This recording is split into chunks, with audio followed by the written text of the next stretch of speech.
కేసీఆర్ గారు ఉన్నన్ని రోజులు ఒక విషయం మటుకు ఇక్కడ చెప్పదలుచుకున్నా. ఆయన అందరిని కూడా అక్కో చేసుకున్నాడు. ఎవరొచ్చి హైదరాబాద్ నుండి సెటిల్ అయినా కూడా అందరిని కూడా బ్రహ్మాండంగా చూసుకున్నాడు. ఒకరోజు నేను కేసీఆర్ గారు ఏమిటి ఉన్నా, ఆ రోజున ఆయన గారు ముఖ్యమంత్రిగా ఉన్నాడు, నేను ఎంపీగా ఉన్నా. రామోజీ గారిని హరెస్ట్ చేయడానికి మఫ్టీలో వేరే రాష్ట్రం నుంచి మనుషులు వచ్చిర్రంటే నేను అక్కడ ఉన్నా, నా కళ్ళారా చూసిన.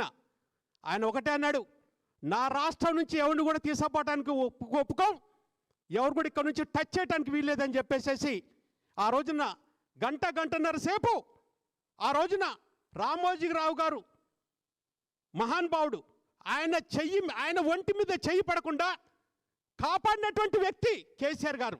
ఇది నా కళ్ళారా చూసిన. ఇవాళ మాయమాటలు మోసం మాటలు మాట్లాడుకుంటూ పదవుల గురించి పార్టీ మారండి, అది మీది.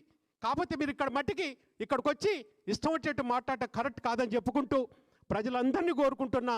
ఖచ్చితంగా కూడా ఇప్పటికే ప్రజల యొక్క ఆశీర్వాదం కేసీఆర్ గారికి ఉంది, సునీతమ్మ గారికి ఉంది. మంచి మెజార్టీతో ఖచ్చితంగా కూడా మీకు